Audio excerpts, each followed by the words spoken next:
Hi everybody, welcome to Cardigan Corner. Today I'm going to show you 3 methods of joining short rows. With me I already have my 3 samples. I've done 3 different samples of short rows, so I'm going to go straight into the first method.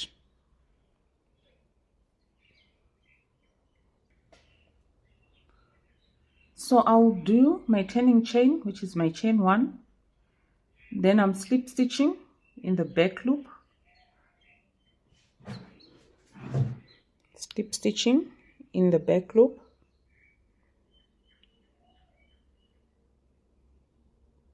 up until the last stitch of the first short row. So this is where I am.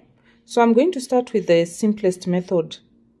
So on this short row here, I'm just going to slip stitch all the stitches through the back loop until the end. So from this short row to the next one, slip stitch in the back loop until the end.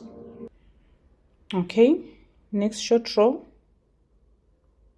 slip stitch in the back loop. So it's slip stitching in the back loop of each stitch of each short row, from one short row to the next, like that, to the next,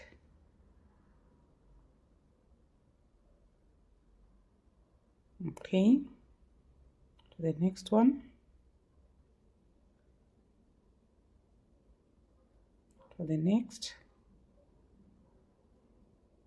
As you can see, we are slip stitching in the back loop right until the end, like that.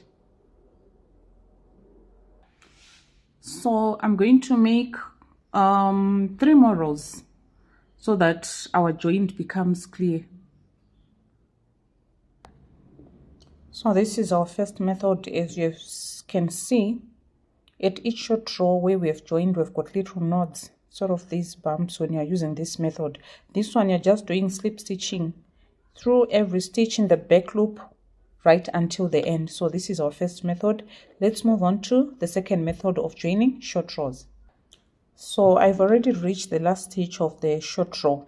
So basically with this method, to connect from one short row to the other, you do it through these little loops at the top of each row. I think you can see the loops at the top of each row. So I've reached the last stitch of the first short row. So what I'm going to do, I'm going to pass my hook through the little loop at the top of the first short row, like that, if you see, like that.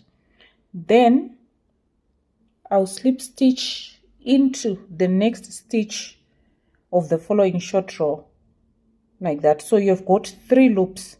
This is the first stitch from the previous short row, then the little loop at the top of the first short row, then the first stitch of the next short row, then we slip stitch through the 3 loops. Okay, and then the next short row will do the same thing. This is the last stitch. Then we pull this loop here at the top of the short row, and then we go through that loop, and then the first stitch of the following short row, and then our yarn through the 3 loops. Then we go through this stitch, our hook goes through this loop here, like that. Then first stitch of the following short row, yarn through all the 3 loops, we go through this stitch, through the loop, like that. Okay, then the first stitch of the following short row, yarn over through the 3 loops, slip stitch in the back loop, pull the loop at the top of the short row, hook through, first stitch of the following short row, yarn over through the 3 loops, slip stitch the back loop, through that little loop at the top of the row, then hook through the stitch of the next short row, yarn over through all 3 loops, slip stitch in the back loop, pull that little loop, and then I will hook through the next stitch of the following short row, yarn over, pull through the 3, and then the last. So I'm also going to do 3 more rows so that it will be easy for us to see the effect of this method. So there we have it. There is our joint. In this one you can see that this is pretty smooth. You don't have those little knots from joining the rows. So let's move on to the third method. For this one, I've already done my slip stitches in the back loop of this last short row, and then I've left the last stitch here. I've left this last stitch, so let's do our joint. So for this one, the last stitch of the short row, we will go through the 2 loops of that last stitch like that. Then we move into the first stitch of the next short row, which will slip stitch in the back loop, then the second one through both loops.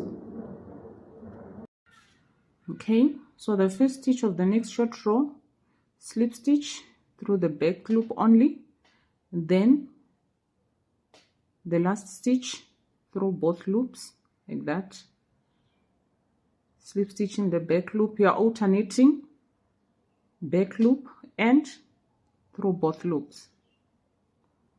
My short rows are made of 2 stitches, so the first stitch, slip stitch in the back loop, the second stitch through both loops. Next row, first stitch, back loop, second stitch, both loops. Next row, first stitch, back loop, second stitch, both loops, and then here through the back loop. So I'm going to do a couple more rows, then we can compare the 3 methods, and you can obviously choose the one that you prefer and gives you the outcome that you love. Okay, so this is my third method. You can see I do have those little knots at the joint of each short row, but I don't think they're as distinct as the first method. So this is my method number 3. This is my method number 2, where you go through the loop, and this is my method number 1, where you just slip stitch all the way through the back loop, all the way. Every stitch you slip stitch through the back loop. That's our method number 1. You can see these little knots, they are quite distinct. Then this one, it's quite flat. The knots don't stand out as much as they do in method 1. And this is our method number 3. We have some knots as well, but not as distinct as method 1. This one obviously is the easiest because you're just slip stitching all the way. There's nothing that you're doing. This is the one where we have a combination of slip stitching in the back loop and then going through that little loop at the top of the row to give us this flat effect. Then this one is where we alternate slip stitching through the back loop and then through both loops as we connect the short rows. So the choice is yours as to which one you want, depending on what you would love your joint to look like. I prefer this one because it gives me this flatness. This is quite smooth. This is very smooth. You don't have this roughness as you can see on this one. Well, I hope you enjoyed the tutorial. Please don't forget to like and subscribe. Until next time.